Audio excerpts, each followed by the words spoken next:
City Council work session.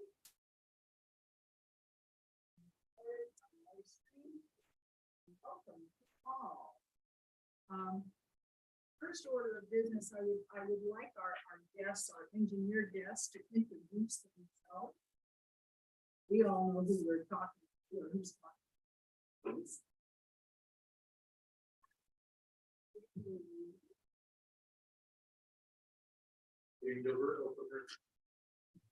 I'm Justin Ford with Consour Engineering as a sub-consultant for branch engineering. Great, thank you very much. We don't have a big agenda tonight, but I think it's going to be one that keeps us entertained and busy. So we have the water feasibility presentation. Who's going to start that off for us? Okay, thanks, Julie. It certainly will be pulled up in some fashion. We'll have a PowerPoint on that or slides. Which one is it? The one you just want?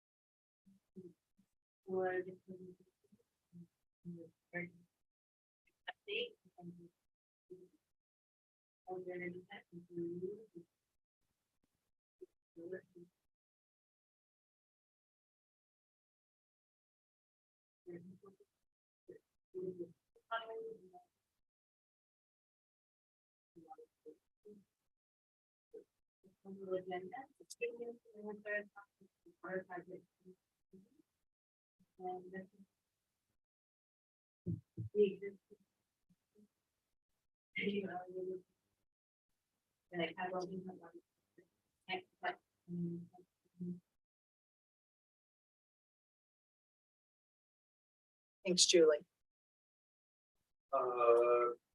Thanks again for so brief history, there are a few people around.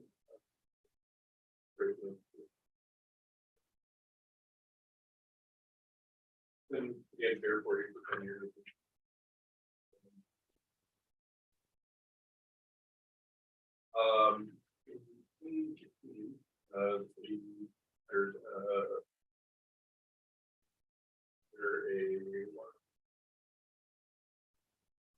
There's on that time project.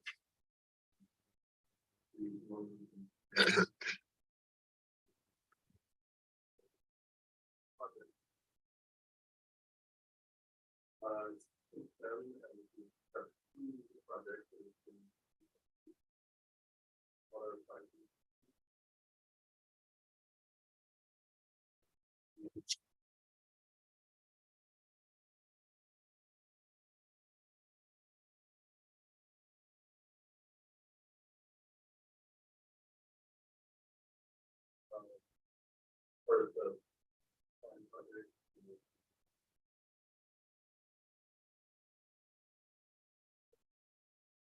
There's been some required.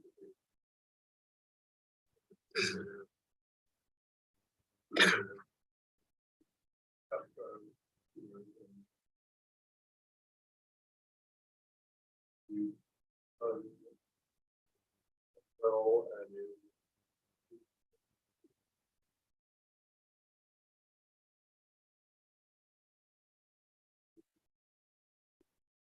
and that was another thing.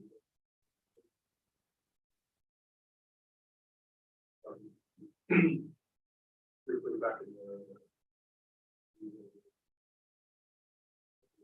groundwater.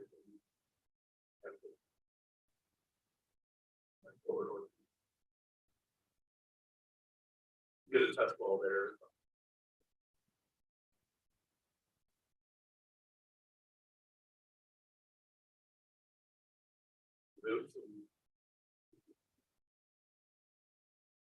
And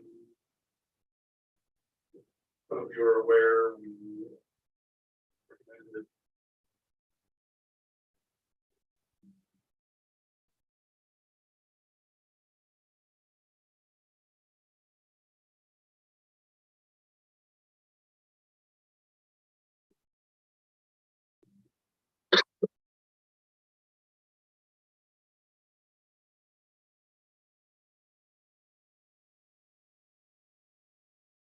that. Following the-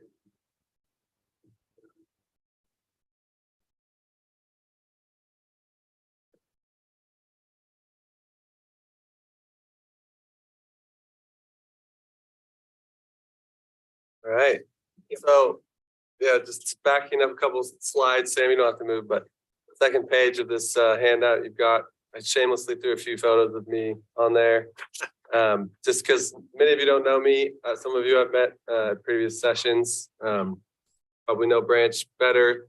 But again, you know, Consor, formerly Murray Smith, we've been a leader in the Northwest for storage. We've built hundreds of tanks throughout the Northwest and now elsewhere in the country, of all types. You know, there's not hundreds of elevated tanks in the Northwest, so those are a little bit more rare. But ground level storage, elevated. So yeah, here's me trying to figure out which way is up on the plans. Here's me being told by a contractor probably how stupid I am, and another one of me standing very clear of a construction site. So just wanted you guys to know that my background is pretty much 13 years of water storage tanks, and that's what I bring to the team here. And also my firm has a very strong history of doing system-wide planning for communities of all sizes.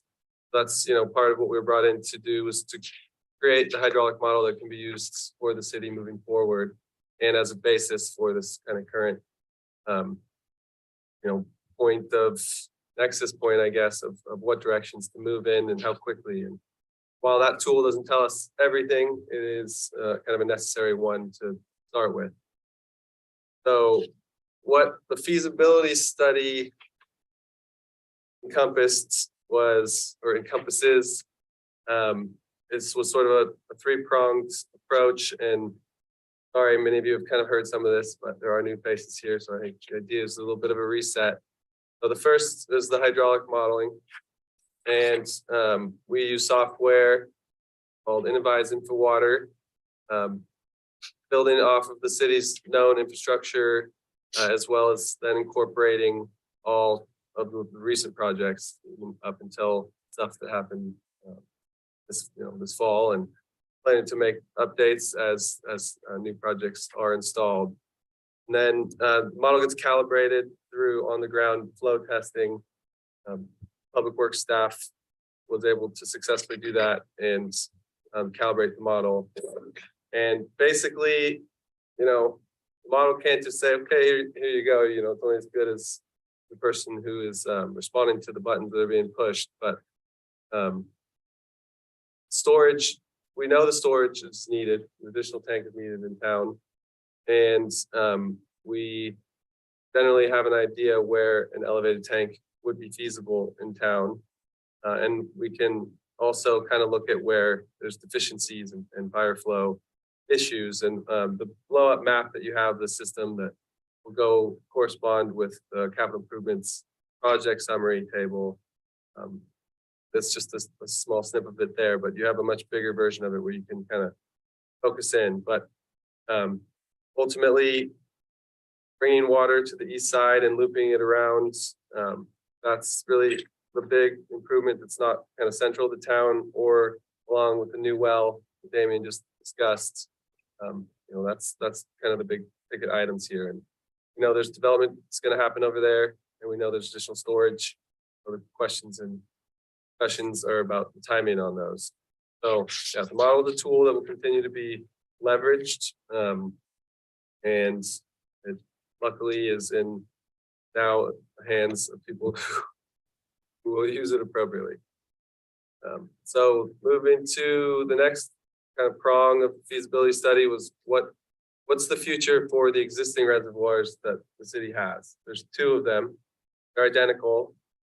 They're off Sarah Lane, and the master plan in 2016 basically decided that they were throwaways.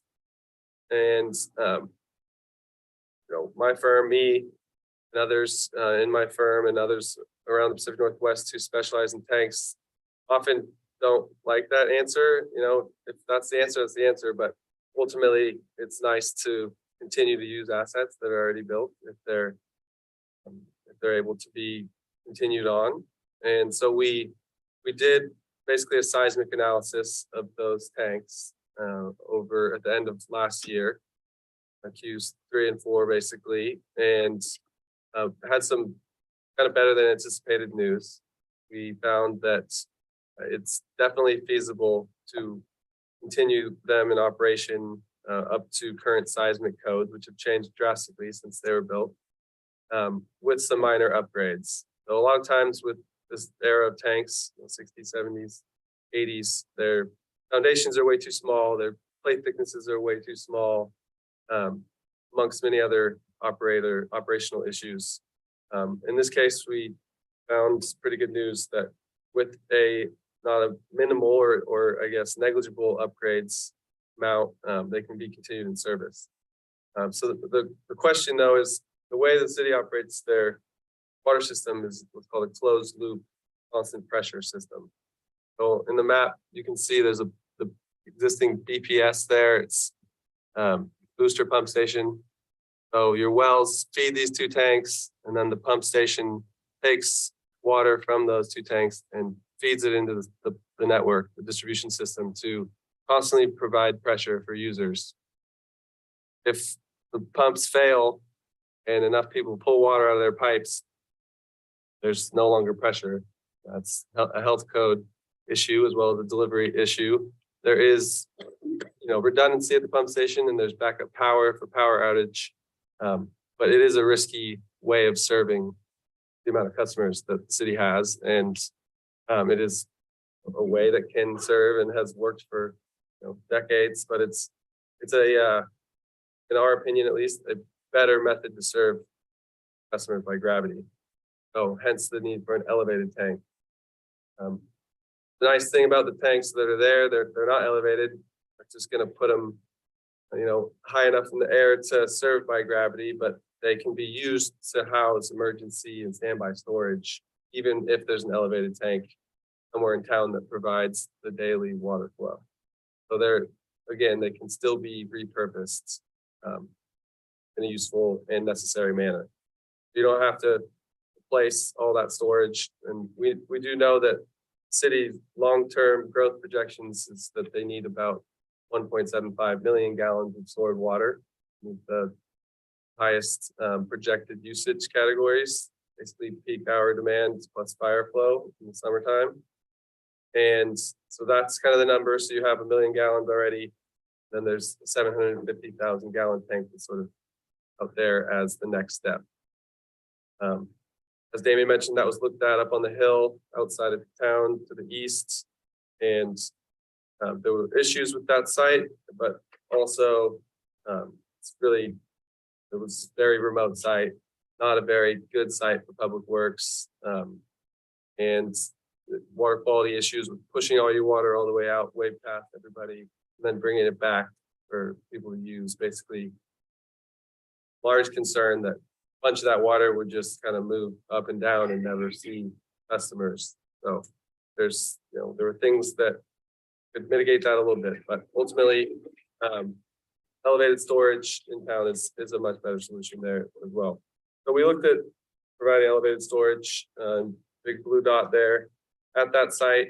That was found undesirable and probably actually unfeasible. So with the seismic analysis of those tanks, basically need to put a little bit of stiffeners on the bottom of it to withstand some of the stresses that they would experience, and then drop the water level kind of a menial amount in there just to be able to withstand what's called a seismic slosh wave, or to blow the roof off in a code level earthquake. So, next. So the tanks are already not operated full, which is good news. And if they were, the modeling tells us, not the hydraulic modeling, but seismic modeling, structural modeling, that there's hydrostatic stresses on the structure itself, hydrodynamic stresses, so not just the water pushing out, but the water moving. Then the anchorage wouldn't withstand as well in an earthquake. So the recommendations on the next slide, Tammy. Reduce the tank's operating level a couple feet and would make only one of those issues still apply. And again, to do that, small amount of stiffeners at the bottom. We didn't go through a full design analysis for that, just a feasibility level of, yeah, that's, that checks out. So that upgrade's not designed, it's just conceptualized and priced and compared to the cost of, say, starting over with brand new storage. So there will be a loss of storage with the 2 feet that drops. But there is a strong feeling that even that that small loss would still, the system would still be okay with the tank as currently projected at 750,000 gallons for the next storage facility.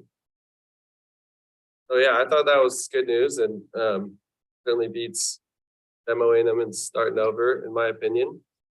So that kind of wraps up the existing tank discussion. Should we pause for any questions if anyone has any about that on their mind? Are we going to wrap back around to what the seismic upgrade will cost? I mean, projected cost. We're going to wrap back around on that. Yeah, it's in the table. There's 2 numbers at the bottom of the table, one for the new elevated tank and one to rehabilitate Okay, the existing tanks. we'll revisit that then. And we talked pretty exhaustively about this last time we were here, but it's the risk discussion of when to do that. I can't tell you when a code level earthquake is going to occur. I can't even tell you that if it happened tomorrow, that the tanks would fail. That's, it's just the best information that we have. And, even if you did the upgrades, they could still fail. So there's nothing that's 100% in this business, but it's a good idea to upgrade the tanks when it makes sense. And we have not identified it as a priority project because we think that there are other things that money should be spent on at this moment. But yeah, there's numbers that are like in the CIP table for that. Thanks, Justin. All right, well, we can, if you have others that come to mind, come back to it anytime. So the new tank, really that's the feasibility study portion. There were 3 sites that branch and city staff kind of identified. It was made clear that east of the freeway would be the desired location for something such as an elevated water tower. So sites 1, 2, and 3, you can see are were brought to our attention as, hey, let's look at these. And then it's pretty quick that sites 2 and 3 were kind of next. They, there's no certainty about what is going to happen with that land. There's possible wetlands and other environmental issues. And site 1 has a couple of things in its favor. So we've been focusing on that, and a lot of advantages, closer to everything. So less piping. It could be somewhat of a showcase if the city wants to make it that, and put a logo on, as a lot of cities will do. It has more streamlined permitting, which I'll get into here in a sec. Has the best geotechnical considerations because we did actually, branch looked at all, on the west side of the slope there, did some investigations and also did one at the site number 1 site. So basically it has everything going for it other than a little bit of extra elevation at sites 2 and 3, which just means a slightly shorter tank, but does not even out those differences. So we'll go through in our feasibility report, these differences and present that these alternatives were looked at. But really, site number 1 is the current direction, and I'm sure that Ann and folks have ever-evolving information about what with the property owner there about getting access to that property and whatnot. So yeah, next page, it's a quick permitting overview. I won't read it out, but it does appear that it should be an outright permitted use at site 1 in the highway commercial district. Possibly with a little bit of interpretation by planning. And it would definitely require planning commission approval at sites 2 and 3. So one more thing kind of in site number 1's favor that will be navigated. Then next slide, the geotechnical findings. These were, the investigations were performed in October. Did shallow investigations to kind of understand the geology near the surface and down as far as made sense. And we also did investigations at Sarah Lane tank site to be able to evaluate those vectors. So what you have at tank 1 site are kind of loose fills towards the top, which is very common. Then medium dense gravels, basically all the way down to 100 feet. And that unfortunately isn't the best answer, but it is a feasible one and would require least amount of ground improvements of those 3 options. I'm not sure exactly what, there's multiple things that the ground could be improved by. You can ram aggregate piers down, you can mix soil with cement. Basically, you just need to make it a little stronger to be able to withstand the loads. And for different styles of elevated tanks, you have different needs for ground improvements or bearing capacities. Those are the numbers: 2,500 pounds per square foot, 1,500 pounds per square foot there that are noted. And the multi-column tank, which might be a new term for some of you, we've got some options with elevated tank styles, and get into that, I think, next. Multi-column tank, which has sort of been told to us, kind of look at that one a little more closely. It's kind of the most common, most historical look. It's the most economical, most least expensive. And it also would require the least amount of ground improvements. So another thing in its favor. So yeah, the next few slides, forgive me, these are renderings from the tank at the Sarah Lane site. So it's not spatially accurate, but it is stylistically accurate. So again, the multi-column tank is what it sounds like. It's supported by mini columns around the perimeter. You've probably seen, there's a bunch of these in Portland. There's 1 or 2 in Corvallis. I think there's 1 in Harrisburg. They've been being built for 100 years. And the other 2 options that are kind of most feasible at this size range are the spheroid tank. It's a single pedestal conical base, a skinny port pedestal, and then kind of looks like a golf ball and a tee sort of thing. And then the other option is sort of the most modern, this cast in place concrete base. It's same diameter. It's cylindrical from the ground up to a welded steel tank on top. It takes a little bit of effort to build these models, to do the renderings. So we built one for site number 1 with multi-column tank.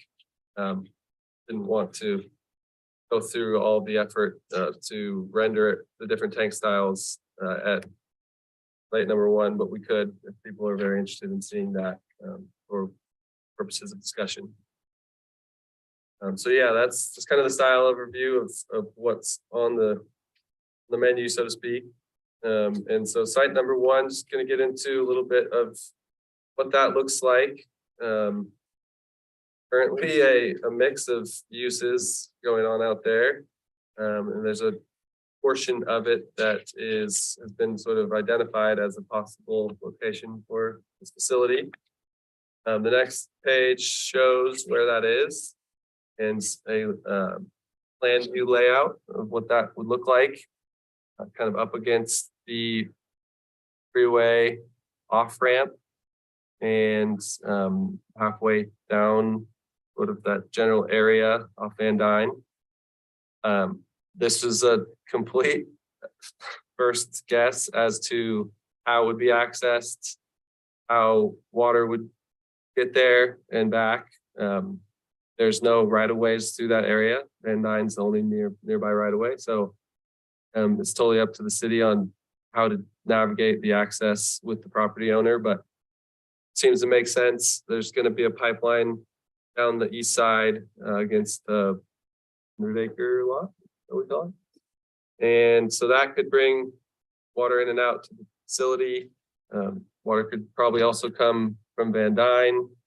Seems like access from Van Dyne would be most, I guess, a beneficial or useful method. But again, this is just the first look at it.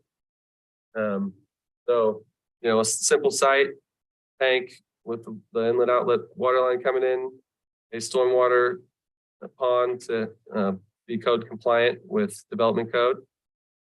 You know, I was thinking fencing and, you know, probably gravel area to park and store some material, and hydro seed, grass, the rest of it is kind of the way I would envision it, but the Public Works, I'm sure, would have a lot of input on what that would look like. And that's for the next phase, but did want to kind of put that out there as this is a possible concept.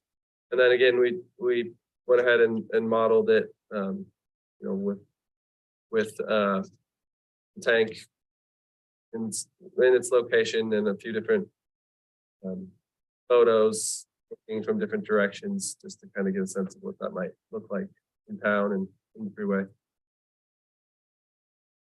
And that's just the next couple slides there. So need to dive too deep into that.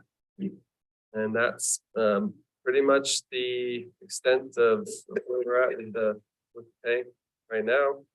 And looking forward to wrapping up the report and, you know, getting all the comments back from folks and Public Works. And yeah, so that's a small portion, a large portion of the water system challenges faced by the city. I think, well, I guess I'll start off the discussion on the overall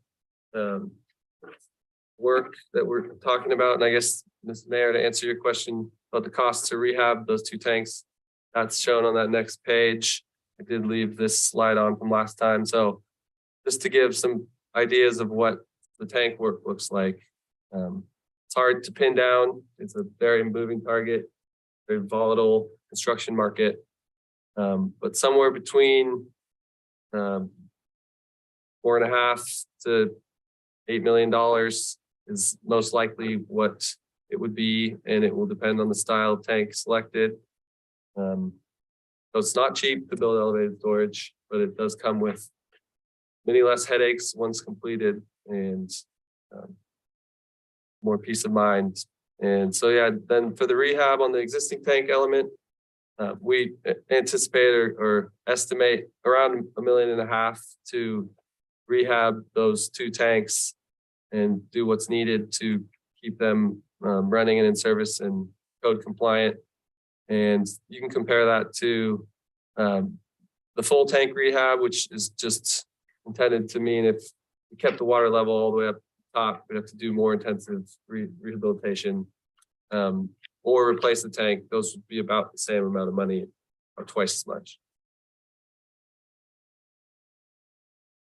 So yeah, I think that's probably where I handed off to Branch to kind of talk about some of the other system-wide discussion points.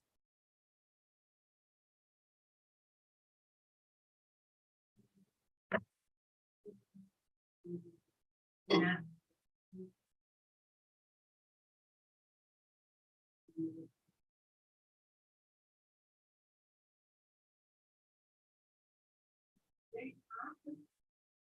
Are completed.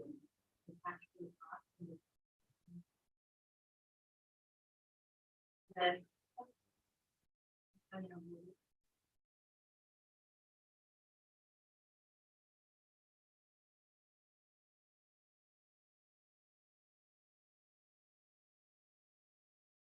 Council, I'm sorry, you guys have You had this the big printed one. out here. document if you'd like to look at the first page. which is really helpful for Thank you. this time of night and older eyes.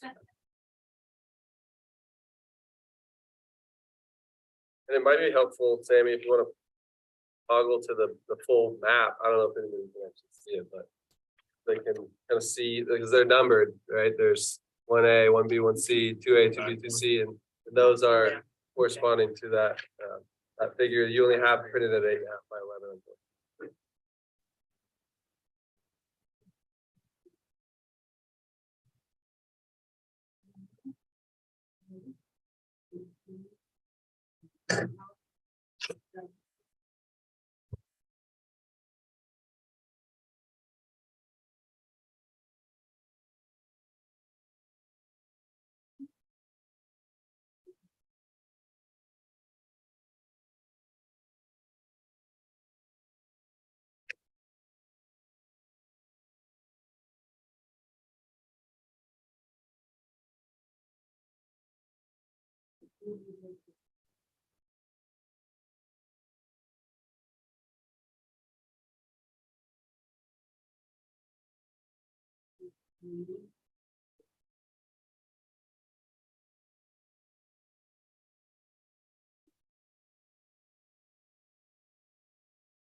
Prioritize the, that priority for the benefit. I think it. Certainly.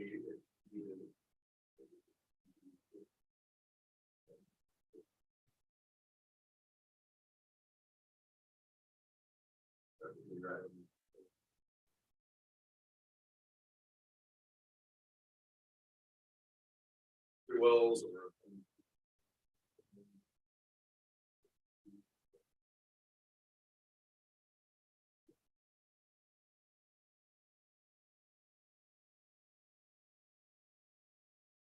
Yeah, I mean, I guess I'll just add that I am not a hydraulic modeling expert or system expert. I'm kind of a tank guy, but working closely with ours, who is kind of the eminent guy in the region, he really has hammered home like it is way more important for you to build redundant storage, or sorry, redundant supply right now, as opposed to focusing on storage, especially with the cost of the storage.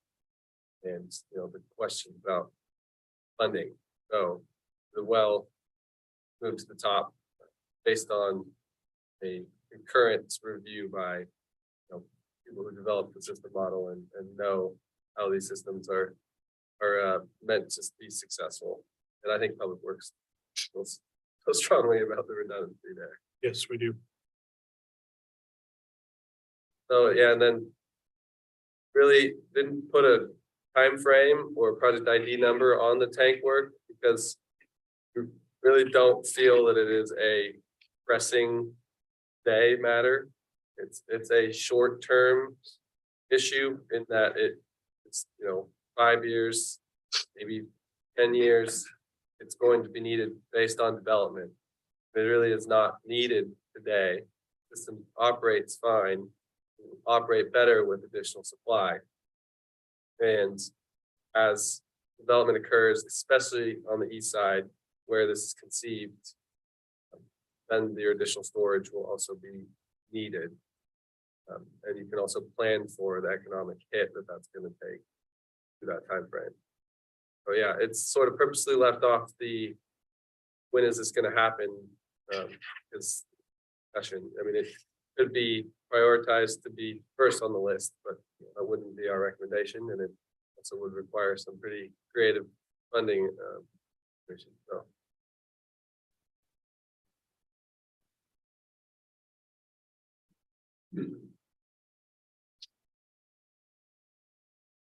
Questions? Yeah, I mean, I guess we'll just wrap this presentation up and take them to the last page. You don't have to pull it up, Sam, it's fine. We're gonna deliver a draft feasibility study to the city imminently and then finalize it based on any comments. Continue the hydraulic modeling as needed.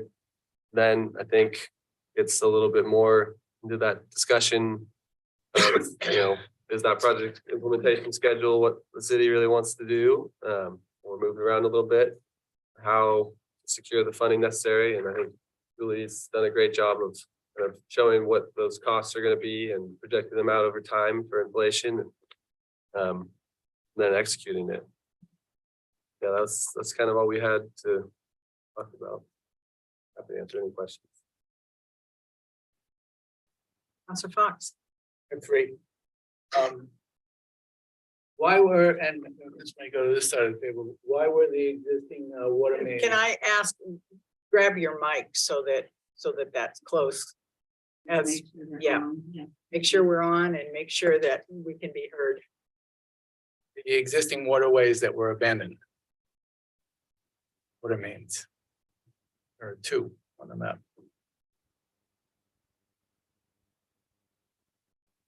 Can you point out where those are, Counselor Fox, what you're seeing? Yeah, to the west of, I can't remember, read the streets, but to the west of Coleman, there's like a 3-block water main that's orange that was abandoned. And then in the very north end of town, little short thing where 2 new water mains are gonna make a U around it. Thanks, Julie. Oh, I think it's Diamond Alley. The one that- It is.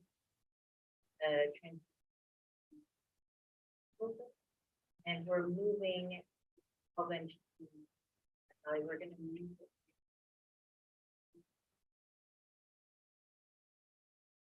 Yep. And bring it up. So we're just rerouting that line. It's the old line. Same with the north end of town. Yeah, that's before, I think it's the line that runs along that alley. You see. It is. Oh, point. Yeah, so what we were trying to do with those two is to get the AC pipe. One, we want to get all of the AC pipe, the asbestos concrete pipe out of our system. And those ones that run down alleys, especially the big 12-inch, if we had a problem in that alley, that would be probably pretty catastrophic for anybody that butts up against that alley. It's hard to get equipment in there. It'd be quite the ordeal at that 12-inch. So like Julie was saying, it's part of the transmission system to the reservoirs. So updating that to current standards of C900, getting it out into an area where we can work on it, and at the same time replace main lines on Dixon and do a better job of tying the system together was just what we thought was just to spend our money. Okay. The one on the north end of town, again, it is a 4-inch line that runs down an alley. What's there, four services on there? Yeah, there's four services. So what we're trying to do there is away from alley fed water mains, because again, if there's a problem in that alley, it would be pretty devastating. It's hard to work in an alley when that main line sits on one side or the other. The other one, still on the same map, for the future loop water main, a big section of it runs outside of the city limits urban growth boundary. Is that something where we purchase the land, rent it, or pay a one-time fee to bury the pipe and then be done with it? How would we? Is the piece that's outside the city limits is conceptual in location. Water line across the bridge, if timing works out well, which would quite a bit of money. If that is not possible or does not happen, that's basically shown as a location that works well with the system. If that property develops, we can impose on through water line as we would for utilities. that piece of it, the city would probably participate in some that exceeds size that they actually need for their development. But the reason we push it up that far is if we're again, it would make a lot of sense to do it. Well, for two reasons. One, it's on a good property line right there on the north side of that undeveloped and at the west quadrant of the intersection or interchange rather. And it's also where the freeway gets narrower for boring. Longboards are very expensive. So that's I guess the short answer is that's a conceptual location. And if it did end up right there, it would probably end up being in an easement that would either be provided by development, just by the city. So the ideal would be in conjunction with the once future bridge. The third question is on the conceptual layout map. I just imagine that a water main going straight would be more cost effective than jogging around. What is the purpose of the jogging? There's a whole bunch of cars parked there. I don't know what that all is, but Or the site one now. site one conceptual layout, yeah. Sorry. So Julian. Of that is. Get to it. Almost there.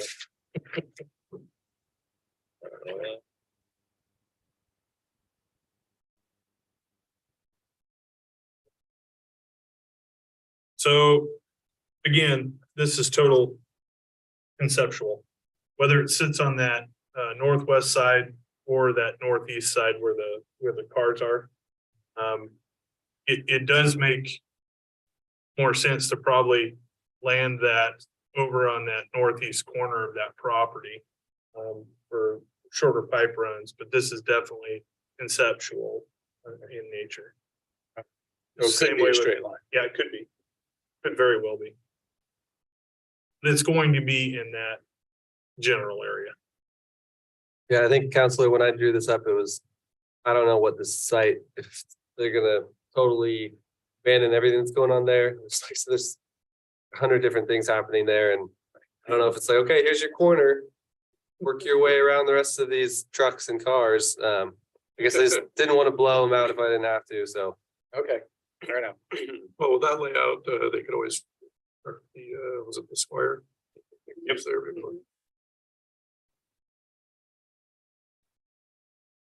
One other comment on that. Just to keep in mind that since they are planning to redo the intersection there and right now the conceptual drawing has that tank a bit close to the off ramp. I would maybe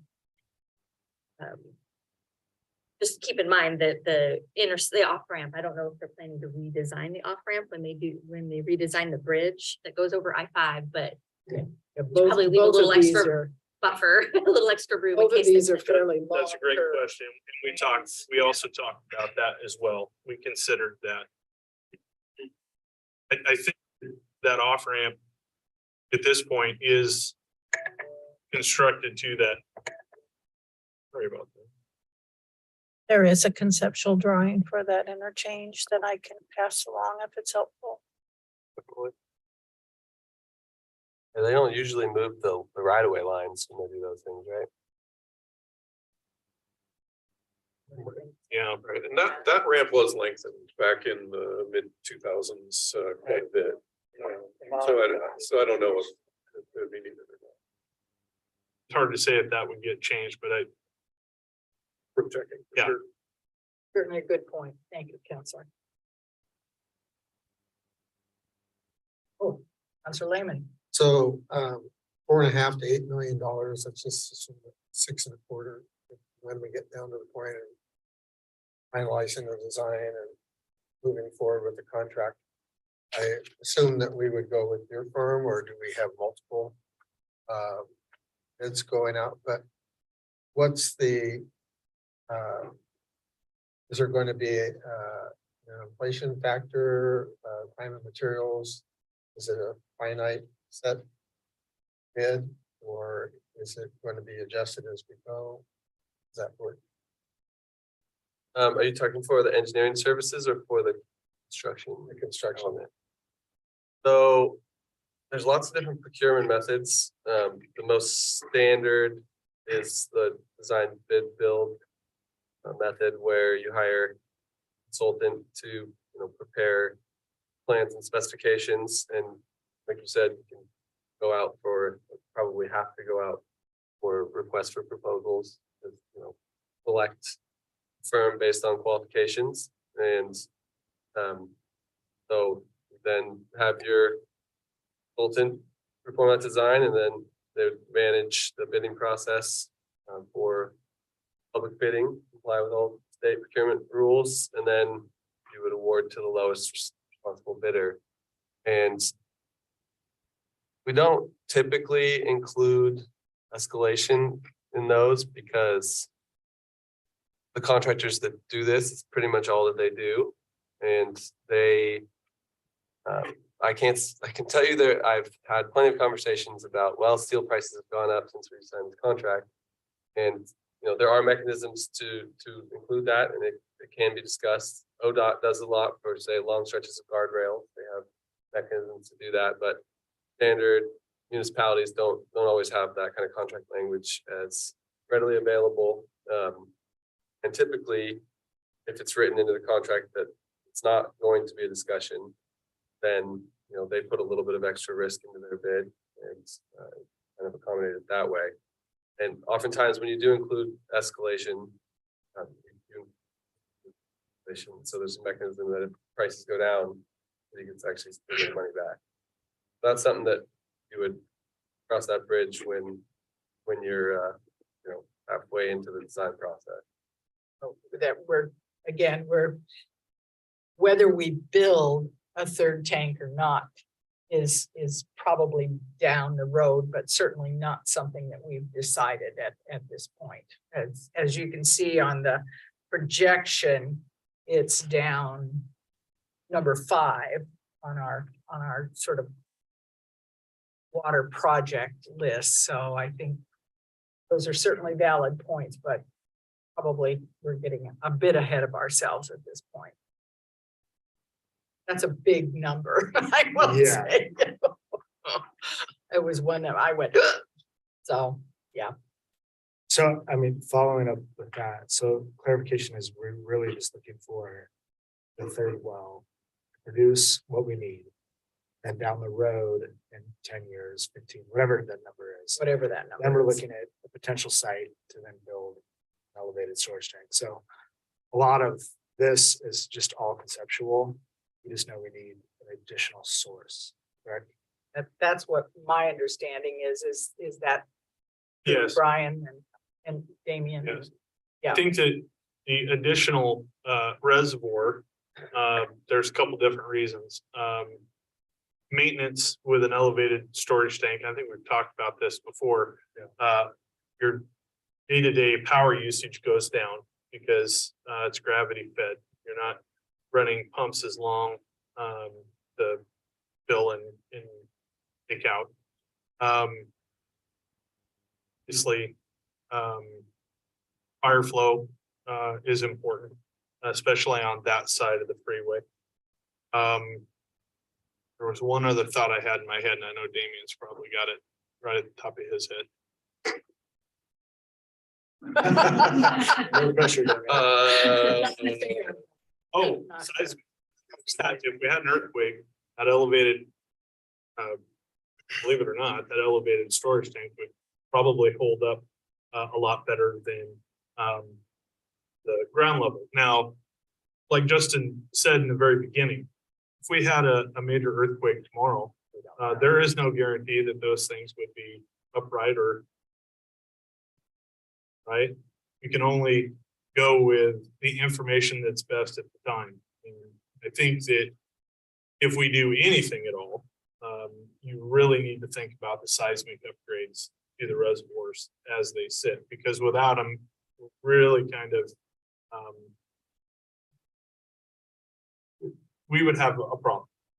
Yeah. So seismic upgrades on the existing tank. Also lowering the water level. Mhm. Do we still then have enough with a third well? Would we have enough to supply the water needs of this city. Yes. I believe so. I think Damian, Julie, myself and Justin, we've all kind of looked at these numbers and projections, and I think that we could safely say with growth, how far out, I don't know. Because there's, And that's, sorry That's to it. interrupt, but I feel like I think I've misled Counselor Blaine and probably others, that the city does have, if you read the 2016 master plan, which is a more exhaustive look at the planning than what we've just done. This was by no means a master plan. That is a very specific document the state requires that you look at all these hundreds of things. We did not do that. We relied on that document and rebuilt the model and used some of that document. So part of what that process of creating a water system master plan does is looks at the storage that you have versus storage that you should have, both now and out to a 20-year horizon. The city currently has what is considered a storage deficit. So there, I think a couple 100,000 gallons less of storage in the city than on paper is needed. We do know, though, that the system operates just fine and you're under no obligation to comply or to close that deficit by some time frame, but it is a good idea. And when it becomes a problem is when you continue to grow and your demands continue to increase, and then your deficit grows even more and you are having a hard time meeting or keeping up. So right now, Brian and Bert keep up, but as the city continues to grow, and we can't say exactly when that is, we'll need more storage. and there is a lag time, obviously, from the decision to build a third tank to getting that third tank up and running. And I think that's something that we need to always keep in mind. And that lag time is what, a couple of years? Yeah, at least. That's if you have the money sitting there. Yes, yes. And I think that Counselor Lehman, I think his question was not necessarily about escalation during a project, but more along the lines of, if you say 10 years from now, we're gonna build the reservoir, how much more will it cost us 10 years from now? We So, don't know.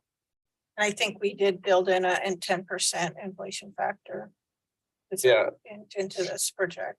And the reservoirs are down there at the bottom with the TBD, not saying just do it whenever you feel like in the future. Saying, here's a list of things that are modeled as more important right now. But keep in mind that This study. storage is also important to the system. And if it's 2025.1, that would be okay with me. If it was 2030, I think, people would start to get nervous. It's more of a 5, maybe a little bit more if you don't grow too fast. But if all of a sudden the city starts to experience a lot of development, I think then it gets pushed out. It won't do any good over there without that pipe being around that location. It'll just sit there and look cool. We know there's infrastructure that we need to put in place, Yeah, you gotta get it irregardless to of the other when we build that storage. So that's part of this whole breakdown here is, next the well, get that additional supply online. Next, there's rehab to the existing wells and then that 12-inch loop around the east side. That's next. And then after that is a bunch of getting it connected on the other side more. Then system upgrades where you have fire flow deficiencies are super important and a now problem. So that's why those were next, but very close down the list is your storage. Yeah. One more thing to add, real quick is, so big projects, you have the well source project and you have the elevated storage project. Now's the time to start looking at the elevated storage project with the idea it could take years to the funding mechanism in place or however that may happen. And then years to design and construct it.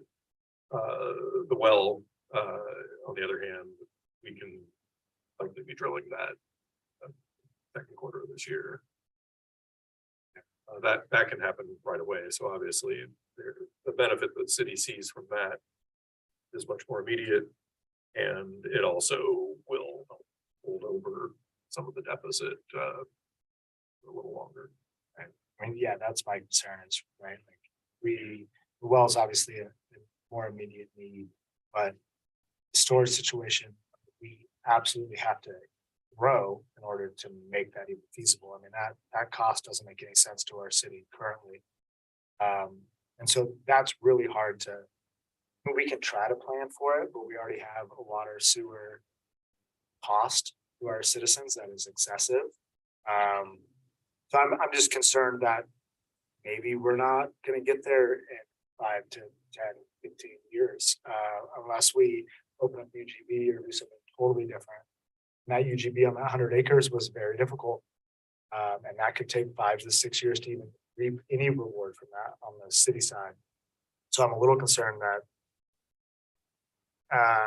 we focus on what we can focus on now, which is the well, produce what we need to produce, and then hope that the development and our income changes where we can then hopefully strategically prepare for this development. Because right now it doesn't. We certainly need to look at funding and what we have and what we need. That's a big question, right? Yeah, Like, I don't know. what the absolutely. funding is like. Yeah, that includes the bridge across, because we can alleviate looping around through somebody else's property and like boring and go down the, freeway, the bridge, sorry. Yeah, a lot of this stuff, it's really hard to say with any certainty what's going to happen, when and how it's going to happen, because a Right. lot of it's dependent on other things. Why we have it kind of all in front of us, and Yeah. we've prioritized it the helpful. best we can. And likelihood of it happening in this exact order very slim, but hopefully it happens in a good order that makes sense based on current situation and then changes that are going to occur. Counselor Fox? Yeah, two things. One, again, the well is essential. We were talking about the well 15 years ago, so getting the well in is an essential thing. Talking about the future visioning over the water storage is really helpful and being planful and rollout, but right now, to Councilor Blaine's statements, both we have a very expensive water system that can price some people out, but also we're pretty capped. I think we can put in 40 more regular homes and expanding the urban growth boundary. Unless we get some more dense housing, I think that will be a challenge, because that was a big challenge for Eugene about 15 years ago, and we looked to some density of. Counselor Lehman? A question for Ann. What percentage total cost of this do you think would be borne out of the water fees versus what we get as grants or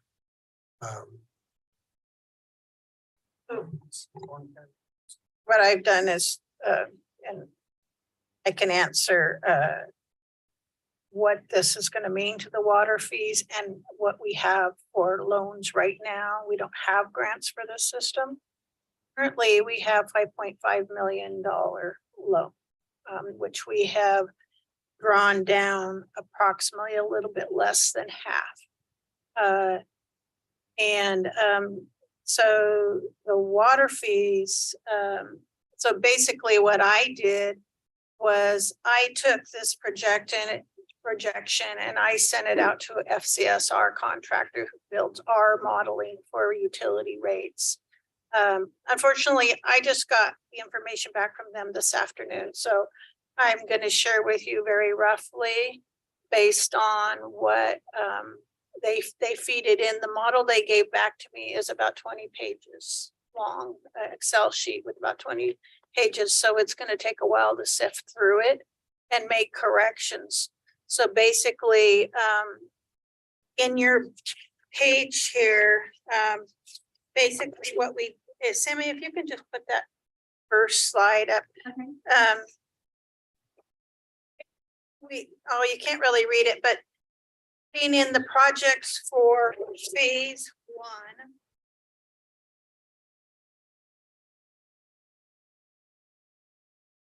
in the next few years. And then we kicked out the reservoir project till 2028, just to look at it because we don't know.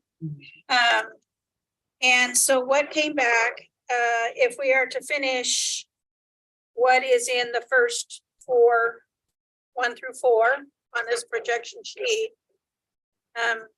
If you go to your utility rates, on here, Which page are you on? I'm sorry, Ann, on, in front of you, yeah, rates, page 1 of 1. okay, page 1 of 1. So basically, what I can tell you is if you looked out to build the reservoir project in around 2028, in addition to the work that is in 1 through 4 on this projected page of water fees right now that of almost $10. And you would have to implement it now in order to start building up enough to be able to pay the debt on the reservoir project as it is here on this projection page. Is that increasing every year? Here on out from $10? What, With inflation and it's a 10% inflation per year. So, it's says 10 on the spreadsheet. My spreadsheet, it's 10. on this one though. That's the percentage of growth in utility rates that you would have to do. Yeah, if you were to just choose, if you go back to page 4, or they all say 1 of 1. They all say, So if you go back to the 3, the rate, it's at the top, it says, it's in yellow, it says rates without future elevated storage.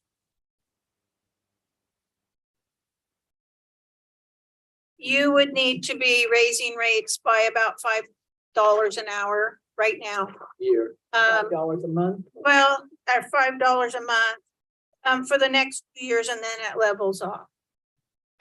So yeah, you're looking at, we're at 53 right now. To 64.77 by 2025. Now, this doesn't take into account water infrastructure grants that are going to be made available. I need direction from the council as to what you want to do. What do you think you want to do in order to go to Business Oregon and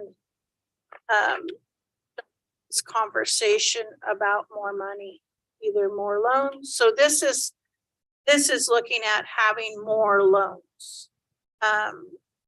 It's not looking at free money that we don't have to pay back. So, and again, this is very high level. I just got this information. And it's really kind of throwing a dart at a board at this point because we don't have all the information that we need. But reality is you're going to have to raise rates. That's your reality. If you are going to finish your projects, we already made a resolution or a direction from council to raise rates in the budget, but not implement them. So I did have Sammy include that in your packet so you could read back at what you decided. But depending on how much you want to get done will answer the question of how much you have to raise rates. So I believe it was $3 with the current funding. And around $3, and I think I don't have a copy of that packet in front of me. So yeah. The 3% and sewer. Yeah. Oh, 3%. So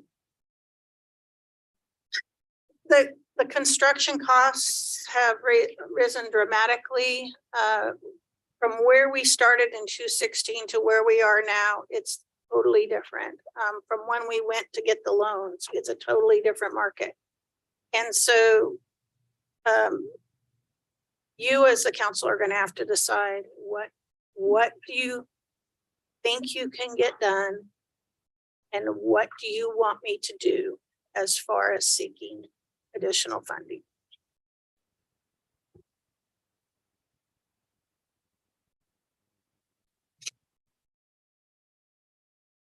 Well, even with raising rates, we're going to have additional funding to be able to fund these To- projects. To do all four?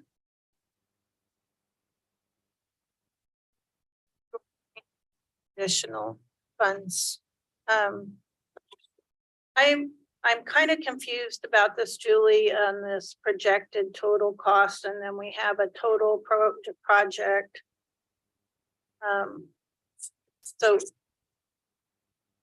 the 11,936,522, what you see as the total cost of the entire project of the top four? Yeah, that's the total project. I am so glad you asked that, because that was the one thing I was confused about, is the actual total project cost, the projected total project cost, and the total project. Yeah, so the actual total project cost is the funds that have been spent. The projected total project cost, is all the other projects that have been done. What is on the books. to be done. Okay. So the projected total project cost then is the 8 million. Okay. Because the almost 3 million have already been done, correct? Okay. Thank you. That's I was- excluding the tank rehab. Yeah. and the Yeah. other Right, issue. because, and we'd have to add another 1.5 million, basically. So for you're the gonna tank need, rehab. you're gonna need, an addition to complete all four of these. You're gonna need, somewhere between $5 to $6 million more More than money, what we have. more now. than what you have on hand. Yep. And like I said, there's probably some grants out there right now or coming, the infrastructure grants are coming. Business Oregon is well aware of this. In fact, they've seen this sheet. They know about this. But I just asked them to hold off to let you have this presentation and as a council, give me direction on what it is you want me to talk to them about. Are you know, if you say you want to get 1 through 3 done, but you don't want to spend any more money in loans, then I'm looking for only grants. You know, if you want to go all the way to with the top, the entire top, that's probably a combination of additional funding and grants. So if, I'm just going to say this, just sort of putting this out here. If we secured a $6 million grant or $6 million loan, let me back up there, $6 million loan, Business Oregon or whomever, we already have, about 2.25 left in our original loan. Is that correct? Well, I think that this says 2.9 has been spent, but I believe some of the city funds have been spent on some of that. So I believe we've drawn down about half, 2.5. About, okay. Yeah. All right, so we still have about 2.5 left ish. Right. If we got a if we were able to secure a $6 million loan, that would then give us enough to do all of the 4 prioritized projects. Just putting this out here because I got to wrap my head around it. Plus do the tank rehab No, I think you need a little bit more than that. Maybe more like 7. The tank, but we have 2.5. the tank rehab has $2.2 million in itself. And is that already dedicated to projects? Okay, so I'm thinking 2.5 plus 6 is 8.5. Okay, yeah, so then we'd need. Okay, so 6 doesn't do it, so we'd have to go up to 8 million in loans. But if we got an 8, all of these numbers just make me kind of crazy. So we got an $8 million loan. That, and then we can backfill with grants, hopefully, get some in grants, then we wouldn't have to use that total $8 million. That could be put towards building our elevated storage at some point within the next few years. I guess I'm not following you. I kind of see where. Everything is built in with a 25%. Right, so Okay. all of these projects, so let's say we're getting, we include the rehab into your loan, right? And then it seems like, okay, some of these projects are starting to come in under our estimates. Or we get grants. Or we get grants. It's very possible that, I wouldn't say a majority of the elevated storage be covered, but it's very possible that Some could. Nothing like hope. Question. I have great hope. Counselor Lehman. So it would seem to me that you go ahead and try to secure the highest loan we possibly can. You're only going to be it back based on how much you draw, correct? That, Yes. yeah, So that, at first, you're at least securing. Qualified for it, we have it available. We just begin prior to what we do for second, third, fourth, but at least I think we move forward to securing the grant, or not the grant, but the loan. Already established. Maybe that's easier said than done. What they do, that what we'll do is a one-stop, which means that Business Oregon will garner a meeting and they'll bring USDA, and they'll bring in, DEQ and, there's loans, there's many different kinds of loans and grants. And so everybody will get together and figure out how can they fund Coburg? What grants are available, what loans are available, who has the best interest rate, and they'll build us a package. That is how the sewer fund was done. We had a one of the current water loan that we are working on right now. So that is the, but having a number and something to show them that says, we want to get 1 through 4 here done, and we want to get the tank rehab done, helps me. Yeah. Because that there might be specific grants for just the tank rehab. And so, So if we do that, right, like Lily mentioned, we get the funds available, we're like, all right, we're gonna do number, how does that affect? That's a no, or is it? Well- Just towards the end, because there's gonna be I know we need this long term, but there's gonna be a massive, people despise how much they have. It is a huge problem. I understand that. We're not gonna change that, but saying, how do we make it seamless and easy citizens? Because if we just go get the money, we're like, all right, let's do 1, 2, 3. Like, here we go. So this projection is a 20-year projection.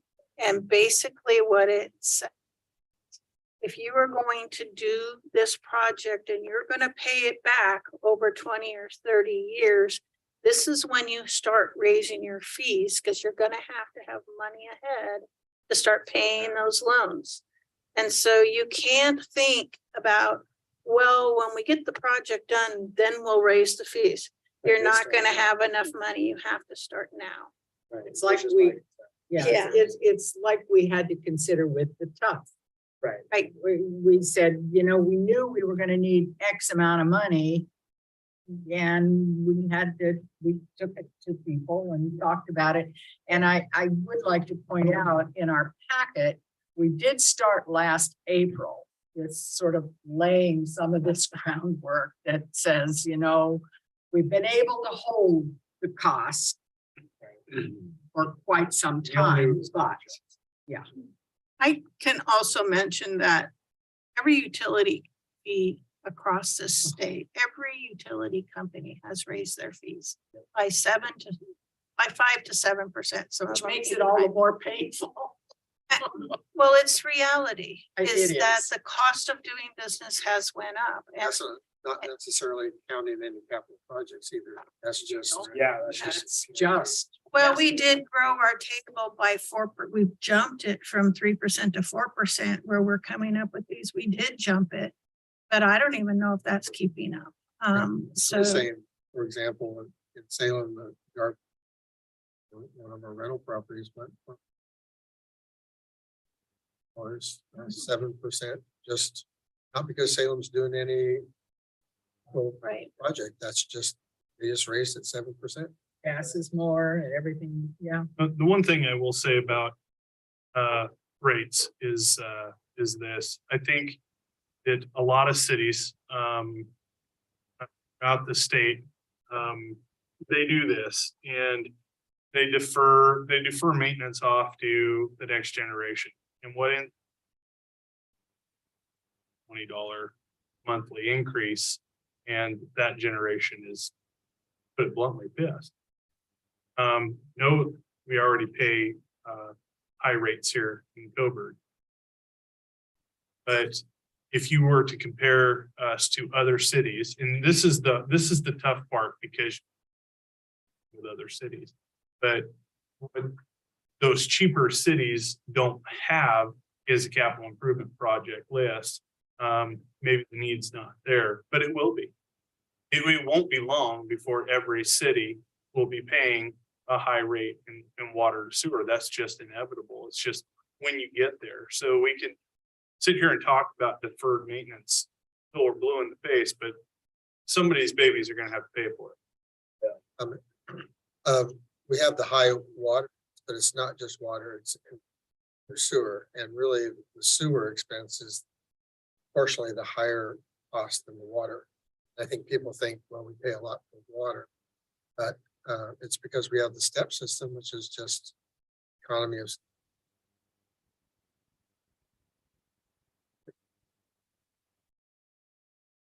sewer system without really being astronomically expensive. So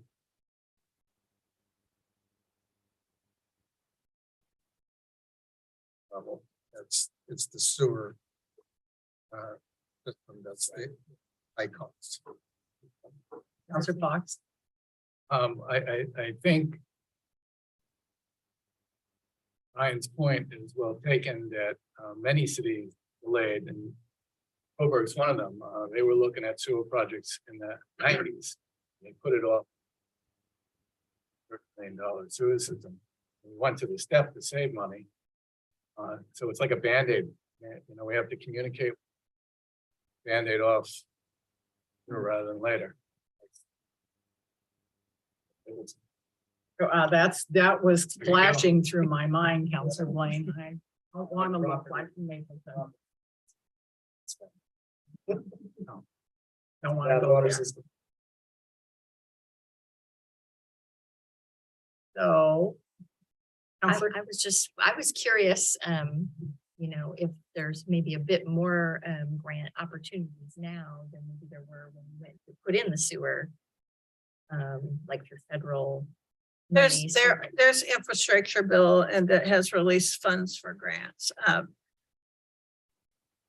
And so when I talked to Business Oregon yet, they didn't quite know what it meant. They were still trying to sort it out. And so I will reach out to them and see what they have available. But yes, thank you, because I just need this direction on, you know, what do you want to look at? so what do you need from us? Do you have clear direction at this point? Do you My need us direction that to- I'm understanding is that you would like to consider the 1 through 4 and the rehabilitation of the tanks and find out what's available in grants and loans to cover that cost. That is That my doesn't mean we're understanding. borrowing it. That means what's available to us. Once, and since I know that now, so go ahead and work on the model to figure out if we would borrow that, or if we, once I know what's available, what would it look like if we got half in grants and half in loans? And then what the utility rate would be. But I just caution you, you can't avoid raising utility. For Fox. This is just a curious question and may not be for tonight's answer, but what percentage of Coburg's population goes for the adjusted rate? That's a great question. Adjusted rate? Yeah. or For low income. Low income. That's a Tammy, great do you question. know? I wanna say we have 27. I mean, and that, I don't know why I'm pulling that number. but I we'll think you're do that, right. but Right. It's about 20 to 20, Yeah, and 25 to 27. Over the last 5 years, I don't think it's for you more, let's look at it, but over the last 5 years, it's very, very consistent, like two will drop off and two will pick up. Is that out of 400 counts? Residential accounts, I think you have 460. Yeah, I think, yeah, because you're not gonna see any low income commercials. No. I would hope not. What do we have, 580? Yeah, I think so, but the one thing that, to add into the factor is, pretty soon we will have another user on the system, Premier RV. And, you know, that will be kind of a shot in the arm because it looks like, just by looking at estimations, it could be anywhere from $3,500 to $6,500 a month in revenue. Just by adding that user. Adding that user does not push, obviously, all three, push us forward to more of the reservoir sooner than later. And then you throw the 100 acres in whenever that starts the development process. I think Damien and I are on the same page, the same with Julie is 6-1, right?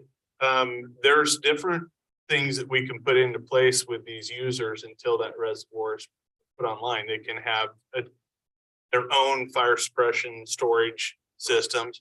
There could be restrictions on irrigation. Obviously, Premier RV is not going to want to pay similar to what Serenity Lane did. They came off of city water for their irrigation, so we lost some revenue there. I think that Premier RV is not going to want to do that either. So it'd just be domestic use water. You're, okay, so you, Premier RV would use their internal water system for irrigation. That's correct. Thank you. Damien, correct me if I'm wrong, but if we had a development permit for over the other side of other side of the freeway and we deem it a high water user, we can also just say, sorry, you're not a good fit. We can't supply the water that you need and we can turn it down. Yeah. And so that would be a decision for the city at that time. We're sorry, we just can't. Similarly, you could have a manufacturer or whatever has special or specific needs. They have high pile warehouse storage or something that has a usually high power demand need. They can't get a building permit without proving that they have fire suppression. Although the city would really like to be able to say, hey, we have fire flow for you over there. Right now, we don't. And they may need to put in a smaller private water storage or do something, whether it's with sprinklers or some other method to prove to the building department that they have adequate fire protection. I'm sorry, did you have a question at all? You've been pretty quiet and I've sort of jumped over you and I wanted to make sure you. There other potential development on the east side. Somebody had discussed Bigfoot at one point in time. There gonna possibly be other water needs. I believe Bigfoot pulled out. I don't think there is any I don't think he's pursuing it very much right now until we get the rights to put the water source in. So that would be his first step. And that's still with the state, right? Yeah. We did get an email today that said the Army Corps of Engineers had accepted both of the applications. Business Oregon is working on it for us. So DEQ, Mary from DEQ has been in contact and really working on behalf of both the developer and the city to move this faster. And so she's working on it. Good, that's good news. Anything else? Any other questions? The experts here. Oh, Counselor Blaine. Little nitpicky, but the tank rehabilitation you mentioned may or may not do good if there actually was like for an event. That makes me really want to just put that on the back burner. Well, if we can't guarantee that this is gonna stop this from being an issue, especially with $1 million, and we can say. Obviously, it'd be on the list for you, but in my opinion, I would certainly push that on you have a totally opposing opinion, and because I'm certainly uneducated. The city council. Not educated about the situation, other than like looking at cost and the fact that there's no guarantee it's gonna actually fix. any- When it comes to. Go ahead. Okay, so what Justin was saying is move into City Hall, let's say it needs to be labeled an essential facility, you do some seismic upgrades to it. You're doing prudent improvements to reduce your risk of catastrophic failure. It doesn't mean we know with any certainty what kind of earthquake could hit or direction it's coming from or what just a lot of different variables. And just by saying, well, we've done the seismic upgrade to this bridge or this water tank or this building doesn't guarantee you that you're not going to that asset. Yes, if our epicenter was close to Coburg, there are no guarantees that any of our buildings will still be standing, and nor our water tanks still. Right, hanging it's on. kind of the, I mean, it's big engineering dilemma is what do you design for feasibly with the money you have? And look at New Orleans stormwater pumping system. How high would you have to make levees to guarantee that city isn't going to flood and overwhelm the pumping system? And how much money would that cost? And it's kind of a balancing act. And so I guess you can't guarantee, but what you do is what's prudent and the best you can with what you have, and try and minimize your exposures. I totally agree, though, that is an existential dilemma that I don't envy you guys for. I can provide the information, but I can't make that decision. And it's no small chunk of change. And we've already talked with Brian and his crew about, when you can keep that water level lower, because that reduces your risk. And so operationally, there's a few things that can be done to help mitigate it as well. But ultimately, in the peak of the summer, and everyone's running their irrigation and get a fire, and well pumps are running full bore and the tanks are dropping, it's scary. And I think that having that tank be a secure asset is a smart plan. Put it in the list. It's not number one on our priorities, but it's probably up there somewhere. I 99% of the time I defer to people that are way smarter than me. Especially when, if Justin was sitting over there saying, yeah, I would do this and I do it right now, I think there'd be more urgency for me. Now, is the person that has to maintain it for and hand it off to the next generation, I would definitely feel a whole lot better if one of the two was up to a seismic rating of some sort. And I only say that because, yeah, and we have this debate in public works all the time. Well, when's it gonna happen? What's it gonna look like? Now we're on to the great flood. But I would definitely feel better if you guys would decide to maybe do one. PG to come up with some straps over it. Yeah. There you go. That's some big straps. Actually, a rather creative thing you just came up with there is you don't have to do both. You can do one and you still have some storage if there was. Maybe we prioritize one and then puts the second one down. I mean, that saves a little bit, maybe. We don't know what costs are going to do, and that's the other unknown. Just to be that guy. Oh, thanks, I Justin. know, right? Yeah, I was called an expert, so I have to pretend like I at least. You will lose some economy of scale if you bid a project where you've got two identical upgrades. And you try to do that twice, it's definitely not gonna be 2 times. All right. Like more than that, Okay. so, you know. That would be one good thing to consider in a $10 million program. $750,000 or somewhere around that is not nothing, but it's, you know, also not like a deal breaker, probably. So that's just my take. I like redundancy and fully strapped down. redundancy. They are straps, really.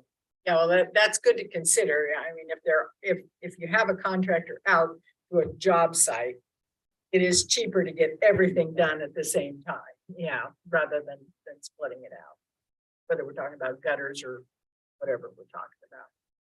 Counselor Lehman. So of the 1.5 for the seismic upgrades, there was other maintenance and improvements in the 2 tanks. Apart from seismic upgrade, I just wondered what the breakdown would be if we decided to do all the maintenance and improvements to the 2 tanks that were not seismic upgrades, what that cost would be. If we were to do that. Have some estimates in that number for some smaller operationally inclined items, including coating repairs and upgrades. So that's a round number of my best guess as to what you would kind of want to do, and it actually might could even potentially scale back, but ultimately you're going to have to repair the coatings from the work that's done onto the tank, and there's some level of coating failure in the ceiling of one of the 2 tanks. The other one's actually in really good shape, so we would right size it a little bit more with an actual project getting redesigned. Our high level estimates at the least, but I know that Brian and Burke don't have a bunch of things that they need in order to be able, and I think pretty happy with the ladders and the access points. I'm sure they come up with a list, but trying to be pretty economical here. Share the breakdown of that if you're interested. I did remember there were some coating issues and ceiling. Exterior painting and interior coating and. Yeah, those, like Justin was alluding to, once you start welding or modifying you're gonna have to recoat those areas. Because there will be spots, and if you don't, you will have corrosion, and it won't be long before corrosion becomes an issue. And I'll say in the feasibility study, we'll have a cost estimate and I'll break down some of those kind of clear items. Yeah, and to be honest with you, the reservoirs are themselves are one of the things that weren't in a deferred maintenance program. There was good preventative maintenance over. I mean, heck, the oldest one's as old as I am, and it's still working good. Looks. It's still working good, right? So, that's a good thing. And I think that can go to show you when you devote things to preventative maintenance, how long things will last. Even though it is kind of a big price tag, you can see the very drastic differences between a deferred maintenance and a preventative maintenance.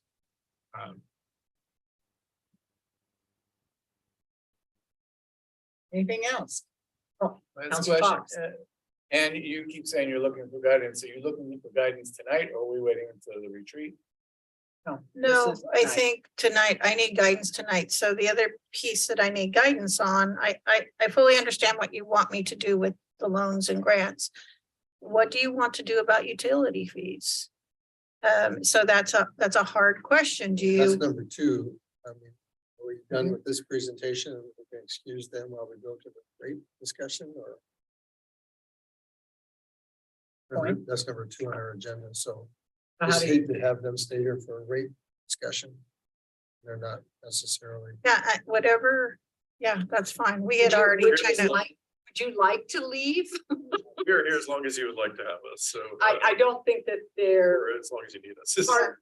part and parcel to our discussion of rate. no. So I think that you could go if you would like to. Thank you very much. Ourselves if you need. All right. Thank you. Thank you. And thank you, Dr. Lehman. Dr. Lehman, yes, I'm right back to doctors. That's all I am right. so sorry. I spent many meetings with physicians, so I fall back to that sometimes. Thank you very much. Thank you. Safe trip home, Yeah, wherever I'll call that you. is. Thanks, Damien. I'll call you too if you want. Thanks, Justin. Wait, we have your cell number? Do I need to program you in? We don't want to see it shit, all right? Batteries are dead. See you, Justin. Thank you. You need more batteries? We have more batteries? What kind of batteries are you looking for? They're AAA. One point that Mark's got some. I did want to make to the council is that, as Brian mentioned, that Premier RV is going to raise revenues. Our model that we do, our 20-year model, includes projected growth of the city. So we project the EDUs. So I don't know what Premier is going to use, so we may or may have been correct on that in our modeling, but I just want to make sure you guys understand that we're looking out and counting how many residents we're going to add and So how. with the new development. Right, those we guessed users, on the all of that. EDUs for the new development. It's almost exactly the same as Industrial Way in size. So we were able to kind of look at the EDUs being sold at Industrial Way and so just to clarify that piece. Well, I remember that Counselor Lehman suggested several months ago that we just look at a 5% increase now and then if we didn't need that in the future, bringing it back or doing rebates. I think we need to move on the decision on water rates. And it's just going to be inevitable. And we know it's going to happen. Don't see delaying the decision on it beneficial other than to have a public relations informational plan in place so that people aren't surprised by it. Reading that the rates have happened.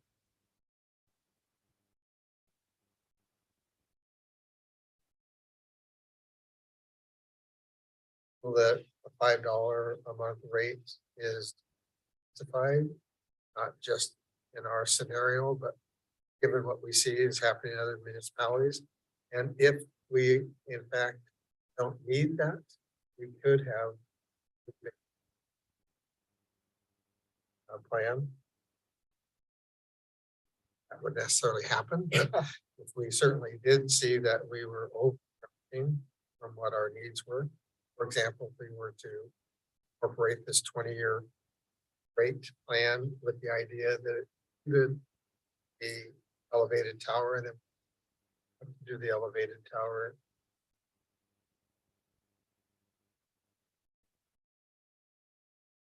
This would be. And we would continue as council to evaluate the rates on an annual basis, just like we do now. Right? Yes. So we would be looking at those. I remember several years ago, we actually were able to decrease our rates. Projected rates. Yeah, we actually decreased the rates for a year or two. For anyway. sewer. I really don't think that's a great idea because you always got an increase after that. Right. That's like. Yeah, pulling and tugging. Yeah, the up and Yes, down I is agree rough. with you. I'd That's, rather it's- just. I also don't want to charge more than the right, level and say, sorry, we. More of your money, here's a rebate, but you know, if you're. Yeah. There's. If it's a step system that we know we're utilizing, so it's like, all right, we have funded for the first two projects, we're gonna step it. Then those are complete, we're established, we're gonna do 3 and 4, step it again. I think that's more reasonable in the small community, because no matter what, we're gonna hate it. And we just have to do our best to explain why we need it, or water. Safe drinking.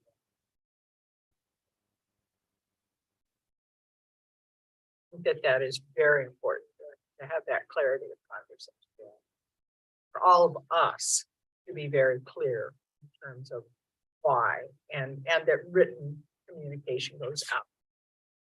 Put it out in all of the same ways, but also that we're ready as counselors to be able to have those conversations. And maybe it's just like we did with the tough, where we're going around and we're talking to people, we're knocking on our neighbors' doors and making sure that they know who we are and that they know why we feel like we need to do this.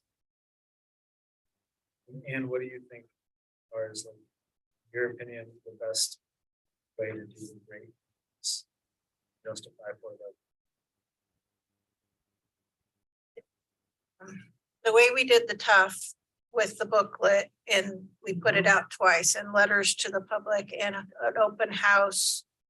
When it came time to implement it, we had one appeal, which we were able to manage, and we had 0 pushback. I'm shocked I And was how absolutely little- amazed. pushback we had, but we took a year.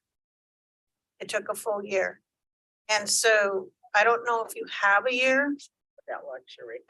So I guess we can definitely put something out and say you want to hear from the public. But I think that if you look at the page that says rates without a future elevated storage, and you look at 23, 24, 25, maybe 26, you're looking at 22% increase over a 4-year period. And maybe you think about that it's not 10% in 1 year. And maybe it won't get you to where you need to be, and you might have to adjust in later years, but if you make it as, what I would suggest is you say, we're gonna raise it by 4%, and we're gonna raise it by 4% for the next 5 years. So people know what to expect. And I'm just throwing that out there as an example, but if it's 3%, we're gonna raise it by 3% every year for the next, until we get to this point where we're, Hey, I kind of think that we're in an inflation mentality on it. When I hear 4% a year, I just think that's the cost of living without even Right. the improvements. So I would be surprised. Pushback on a 5% increase. And you would say, we're doing 3% as a COLA basically, and another 10 or 3% as an improvement to our system. You just, when that breaks down to what, $5 a month or $6 a month? And as we less than that, because we have 10% in there. so now. 10% is gonna be $5.30. I just would be surprised if there'd be a lot of pushback on. When you're adding an improvement to the system and you're also factoring in this. I do Council think, Blank. I do think so. I do think there's a lot of people that are gonna feel that one, don't understand the process, two, will never come to their faces. They're gonna complain about it. I think we still need to think about those people that aren't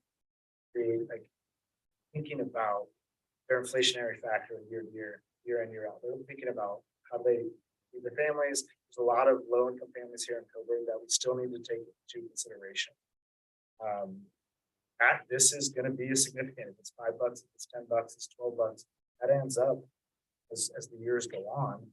I get that we have these issues, we need to address them, but I think we need to think about folks that maybe aren't in our positions that they live. You have the assistance Adjustment. program. And maybe we need to really boost that up a little bit, and find ways to get that information out more regularly. I'm not sure. Probably I did see it out 97%. there. Yeah, along with the next communication, whatever that might be. Inevitably, we do have to approve a rate increase to be at the bottom, or, part of the community. Well, because it's 3 tiers and a lot of thought went Or into that. people that are panicking, And I we think do it's have great. an option. Right. Another thing that we could do in our information.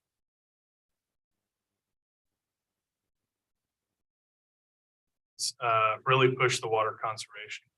Yes, You know, I was wondering about that, Brian. I mean, what do we as citizens need to do to maximize?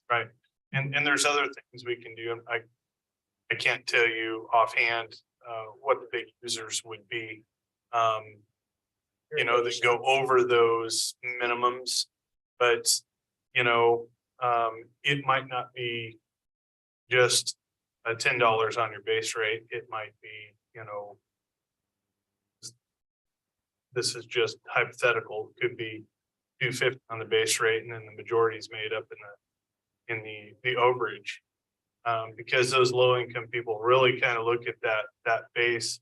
I mean, we've been out to several people's residents where we're looking at their water consumption, and they went over and it cost them like $1.50.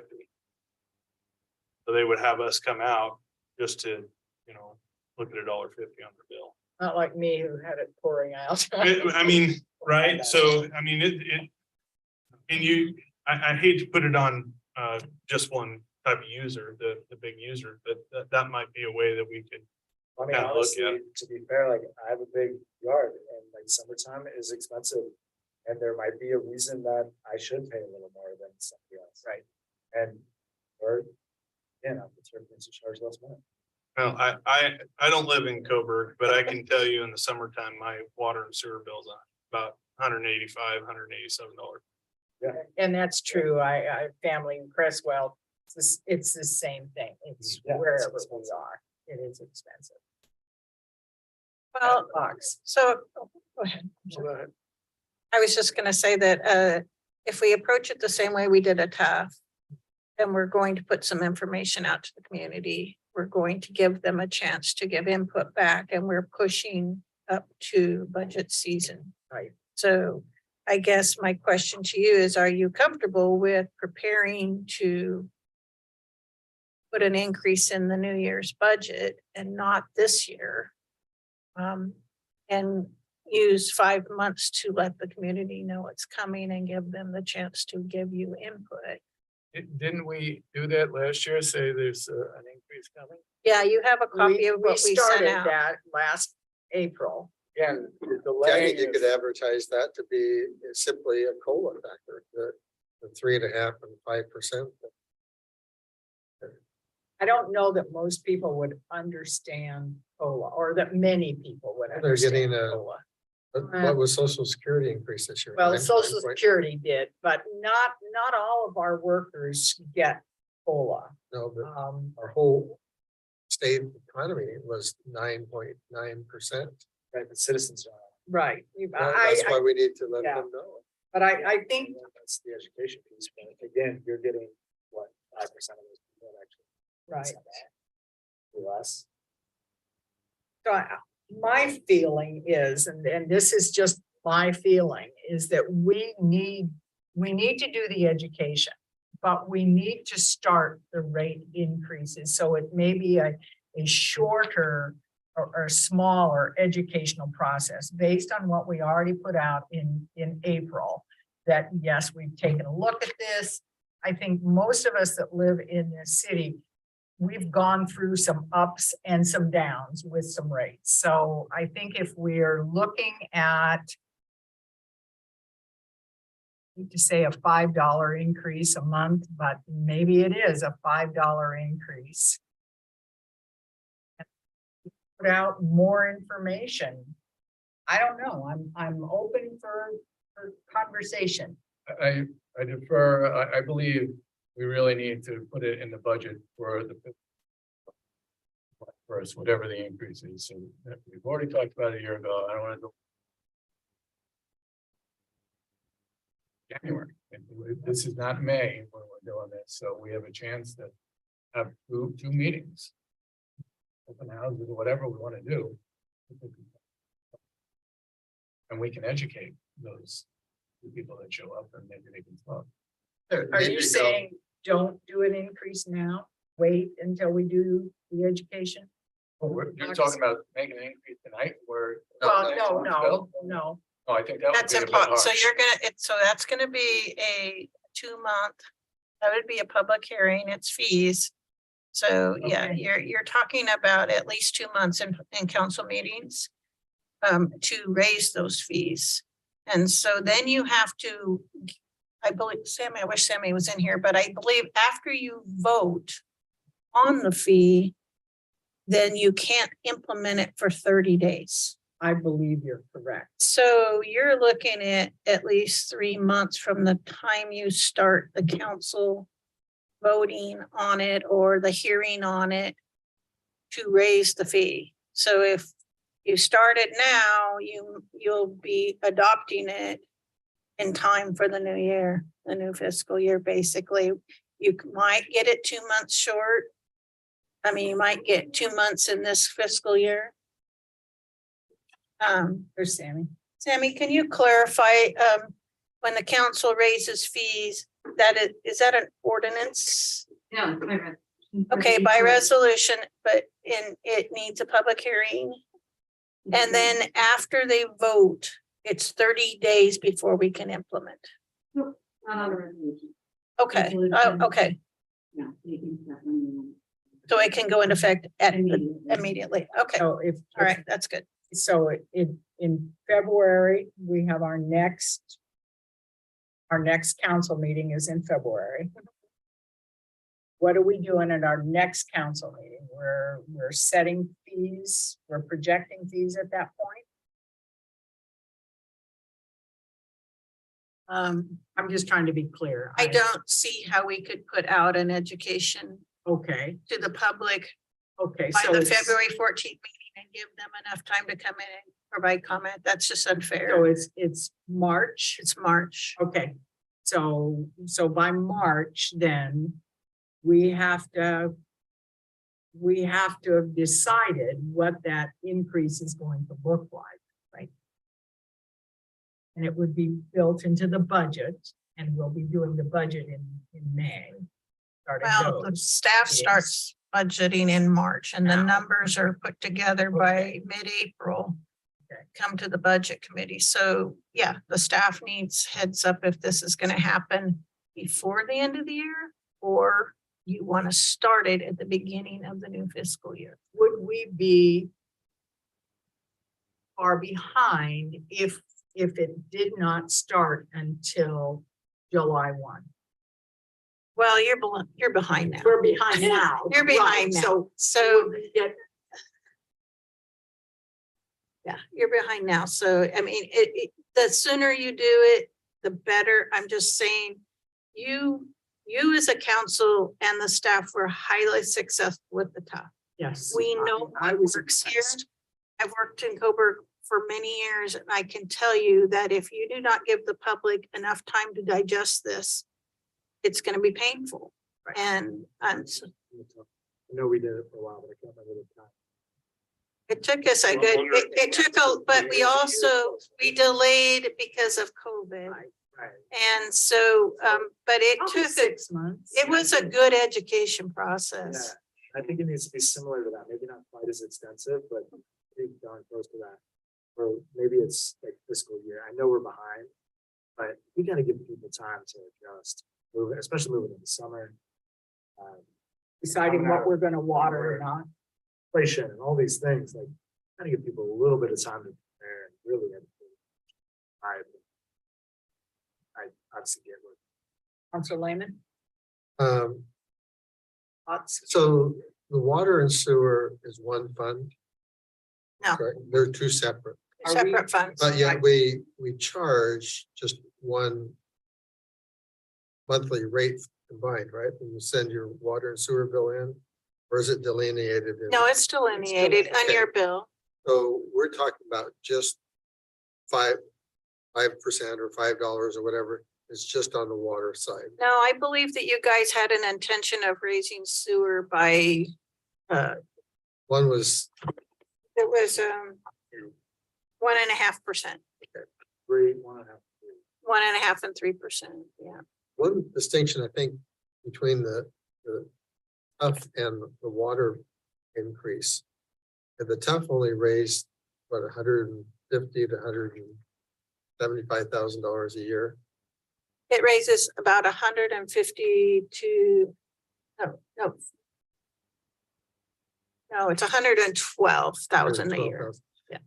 Percentage wise of what the total cost for our street program is pretty minuscule. I mean, the tough didn't really cover most of it. It was all by our grants and loans, correct? The tough is just a portion of what we add into our general fund.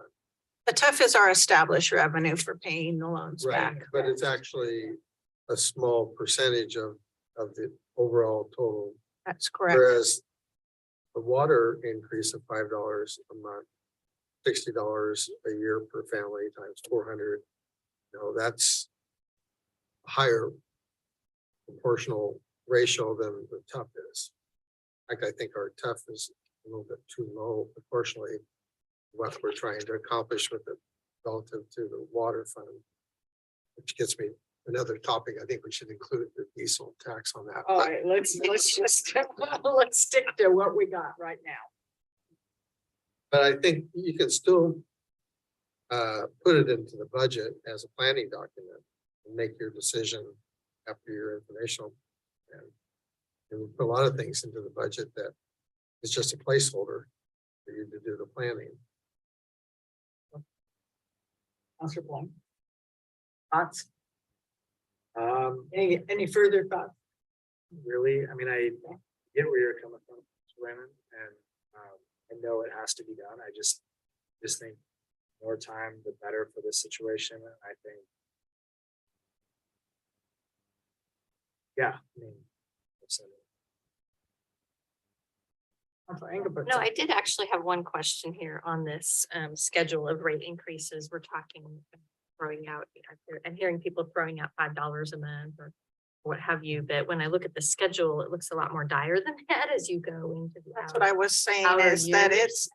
you have to Yeah, give them starts at looking 5, out here. So that's why, okay, so we're saying it's not just the $5 a month, no, period, but we would have to increase, educate folks that it's going to be every year for like 5 years or something like that.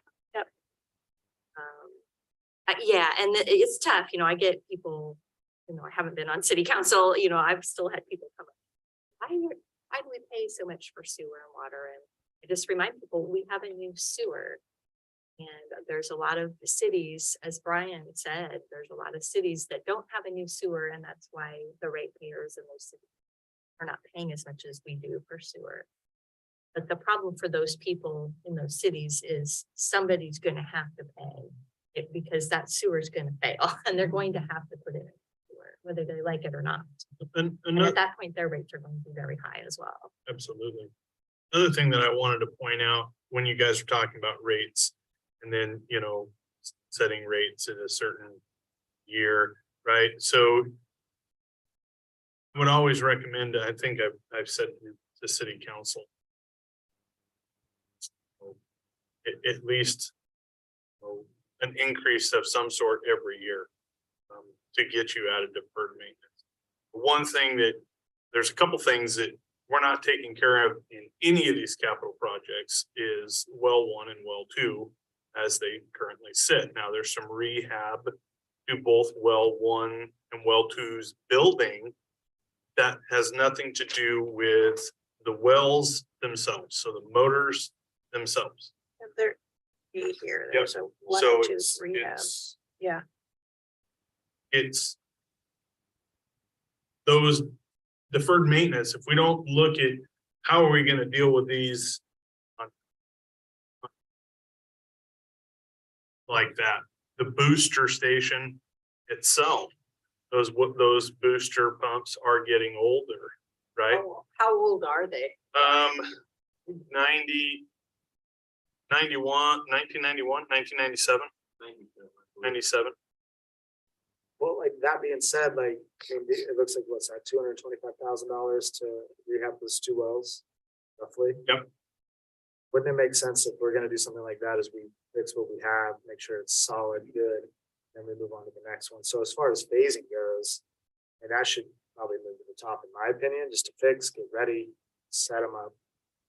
Know we're good, and then work down the list. If we're gonna increase rates, let's fix what we have currently.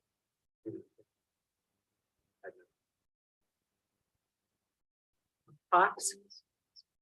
Well, I'm sticking with, the communication, but, no later than, well, I think starting the budget year with the increase most prudently. July.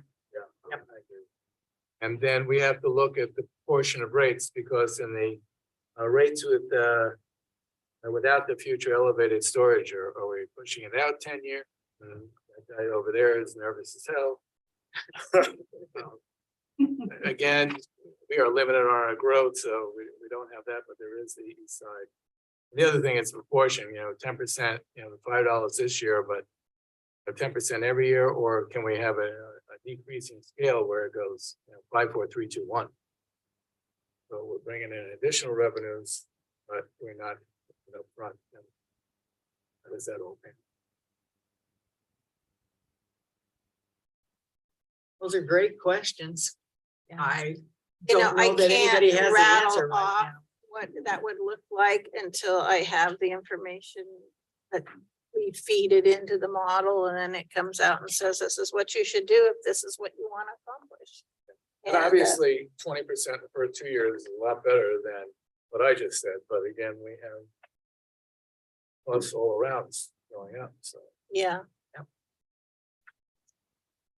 Then we have the big elephant in the room, which is that water tower.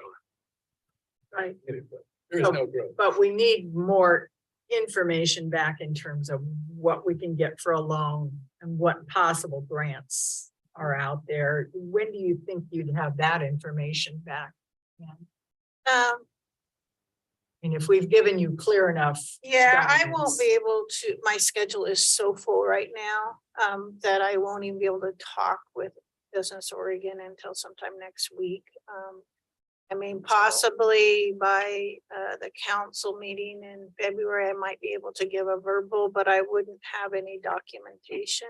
So probably would say- reasonably by March. In March, I could probably give you a better idea of what might be out there. It depends on, we have a new governor, we have new regional solutions leader.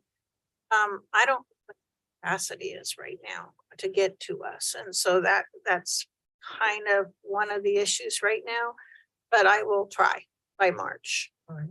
So what do we as council members need to be thinking about prior to our March meeting in terms of rate increases? Because we really need to have a decision in March about what we're going to do.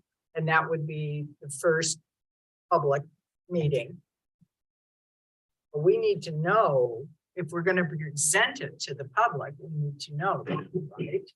Yes. So you'd have to put out in the latter half of February. Like staff would have, or, yeah. So here's my issue, Mhm.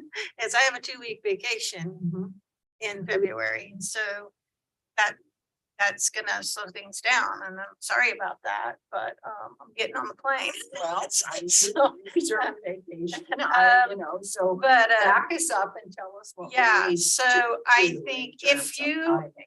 if you are thinking that you're not gonna start this till the 1st of July, then I would say for your March meeting, we will have information from Business Oregon for you, and we will try to have some scenarios for you. And maybe some information out to the public by then, and then in your April meeting, you would vote to raise the rate beginning July 1st. And that gives staff enough to build it into the new budget. Something work backwards on that, you know, take it to them in March, you know, to give the public more time. Right. I was gonna say, City of Benita just did a rate increase and did a really strong rate analysis, but they do a huge marketing on social media with the citizens, and it was very inclusive, open process. So I think we can get a lot of great ideas. Right. How long, what was their lead time on that, I think, Sammy? you know, I think staff is really gonna have to talk about it in the department head meeting and see Okay. what everybody's feelings are, and then aim the proposal to you guys, maybe in the department head report, you know, in February. I don't think Okay. we can. Well, and if I have enough information that I can put what I want into a pamphlet, I can get someone at LCOG to build a pamphlet for me or a handout for me while I'm gone. So I would say let's March. March, maybe March passing the resolution. I think if we're gonna pass the resolution in March, I think that we need to consider inviting my recommendation would be to invite the public at least 2 times to talk about their rates and just listen to them. So it would be maybe March and April Right, yeah, that's that what I we would think. have public meetings. That way we have budget in May and. Yep. And that's still fast, but It is fast. That's what we do best. yeah, we work best under deadlines, right? You don't start the treadmill at 1, start at 10, right? Oh. Hanging on and just flying backwards.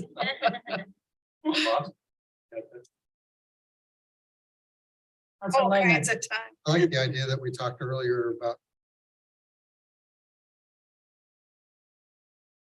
on the reduced billing now out of 425 households, that's less than 6%. We could hold harmless and keep that group their current monthly amount. And so we don't get that blowback. This is a pretty wealthy community beyond that 6%. I don't think they're going to have as much difficulty paying the increase that we're talking about. So create the idea of 5%, those 27 households or so holding their rates the same. That would change the algorithm now. Yeah, So- and we have to be careful about equity too. I don't know. And I like the idea, but the algorithm is really thought out and it shouldn't change it that much because right now they're paying $22 a month. And currently, the limited income. So the way the system is set up now, our rates are adopted per resolution.